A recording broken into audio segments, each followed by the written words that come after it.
Bonjour. Je suis en train de regarder une belle photo de famille. Une famille québécoise.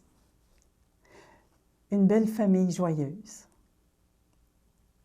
Une famille aussi qui est tout à fait ordinaire, hein, avec ses hauts et ses bas, mais une famille que l'amour unit.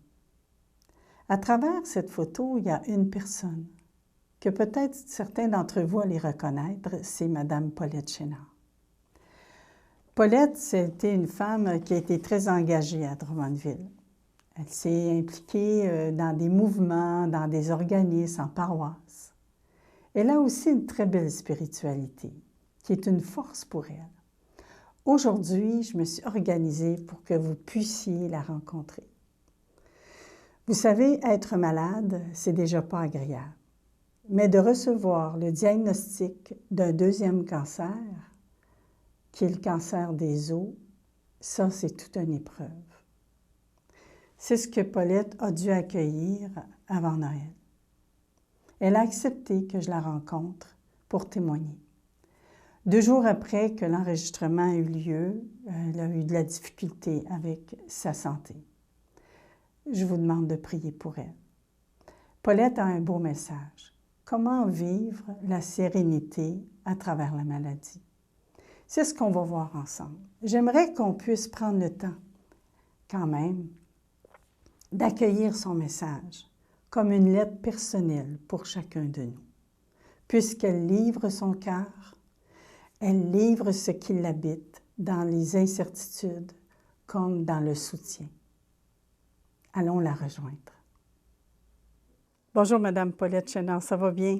Oui, ça va bien. J'aimerais ça que vous puissiez situer les gens qui nous écoutent dans votre parcours de vie au tout début de ce témoignage.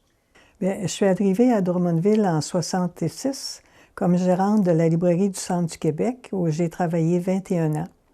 Alors, je me suis impliquée dans le milieu, à la Chambre de commerce, au Club Richelieu, à la FEAS. J'ai été une personne active. Ensuite, j'ai changé de carrière. J'ai fait mon cours d'orthothérapeute et j'ai travaillé pendant 17 ans.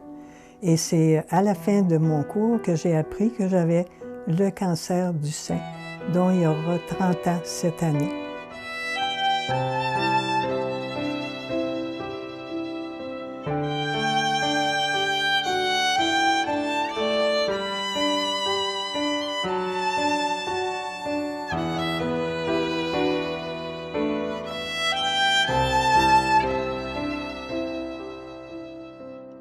Vous avez reçu le diagnostic d'un cancer assez sérieux. J'aimerais pouvoir savoir comment vous avez vécu l'annonce de cette maladie. Je pense que j'avais déjà un petit peu l'intuition à cause du cancer que j'ai eu il y a 30 ans. Alors, j'ai pensé que ça pouvait peut-être être une récidive. Et quand je suis allée voir l'oncologue et qui m'a annoncé ça, mon intuition s'est justifiée. J'avais une bonne amie qui était avec moi et qui m'a aidée à apprendre la nouvelle. Alors, la douleur, ça avait commencé comme au mois de juillet et c'est allé au début de novembre avant que je sache que c'était le cancer des os.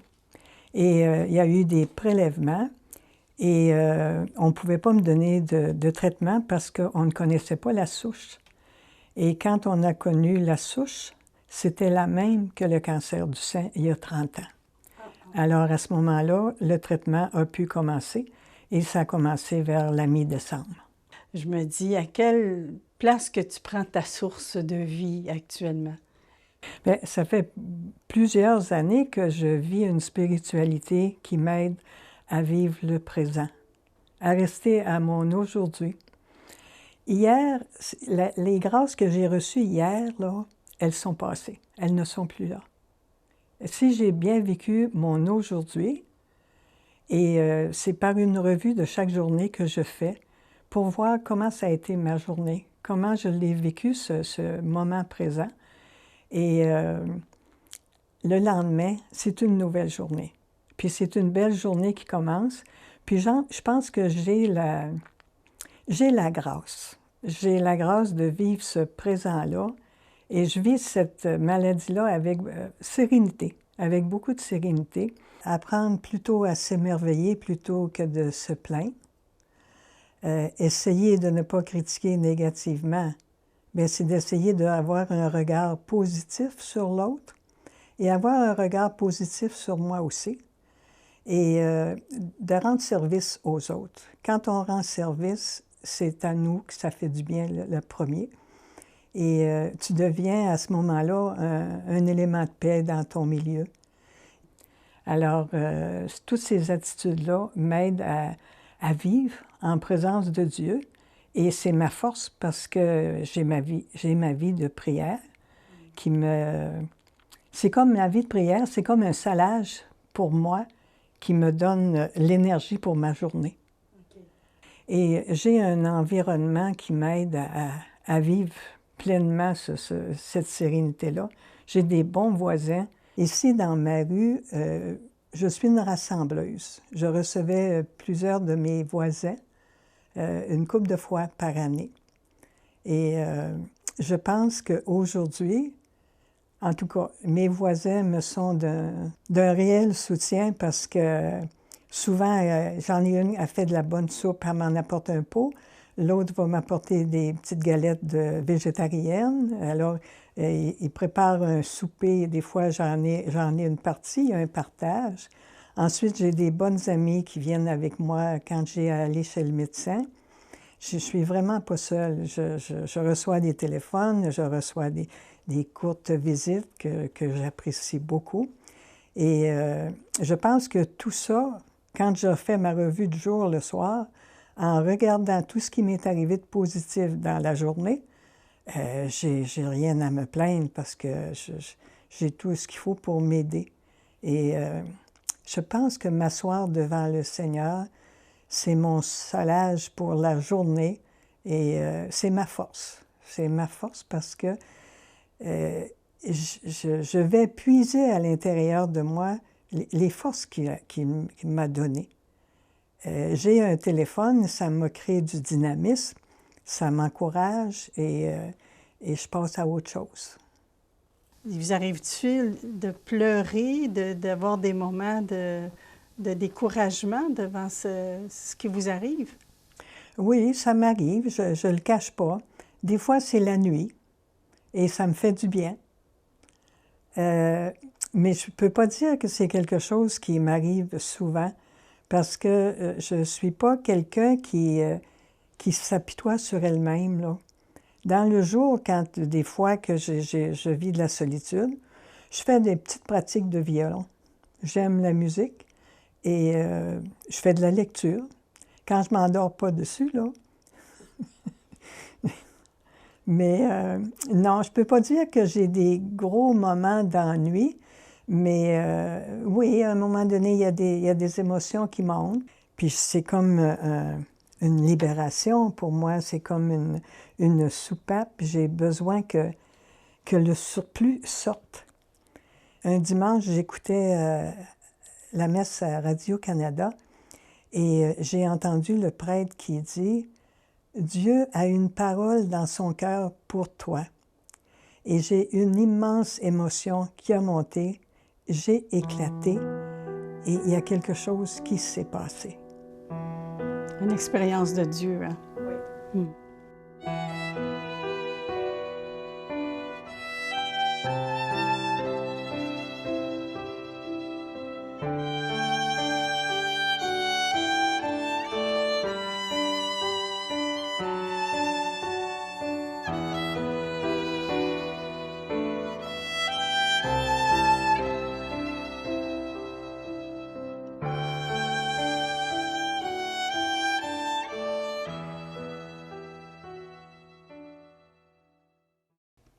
Qu'est-ce que vous diriez à des personnes qui sont moins accompagnées, moins entourées, qui sont plus seules dans leur appartement, dans leur maison, à vivre le drame de la maladie? Je pense que l'important, c'est d'en parler à quelqu'un. Il ne faut pas garder ça pour soi.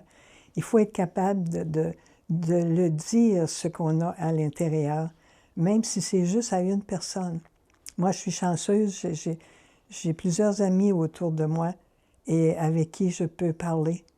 Mais c'est important de pouvoir l'extérioriser, l'exprimer, parce qu'il ne faut pas rester seul avec ça. Et il faut aller puiser des forces. On en a des forces en nous qu'on ne connaît pas. Et quelqu'un vous appelle, il y a un dynamisme qui surgit. Il faut en prendre conscience, puis pas rester seul. Il faut que ce soit nous qui en parlent, parce que ces personnes-là n'osent pas nous appeler, parce qu'ils ne savent pas trop comment nous contacter. Alors, si nous, on fait la démarche, eh bien, on ne sera pas seul avec ça. Vous avez parlé du moment présent, de l'émerveillement. Y a-t-il des choses concrètes qui vous aident à vivre ça? Oui, à chaque jour, je me suis fait un petit pot et tout ce qui m'arrive de positif dans la journée, je l'écris. J'en écris au moins 2, 3. Et ça, le fait de l'écrire, quand je regarde ma journée, je me dis que belle journée que j'ai passée aujourd'hui. Parce que j'ai pu découvrir et j'ai pensé à ce qui m'est arrivé de beau. Alors, je ne peux pas me coucher avec quelque chose de négatif et c'est un plus pour moi. Bien, je vous remercie beaucoup pour votre beau message d'espérance, de courage aussi, parce que des fois, on a l'impression que le temps s'est arrêté, qu'il n'y a plus d'avenir. Mais comme vous dites, le secret, c'est de vivre le moment présent et de vivre cette expérience de Dieu intime dans la spiritualité que vous vivez. Merci beaucoup, Paulette, de ce moment privilégié que vous nous avez permis de passer avec vous. Merci, Louise.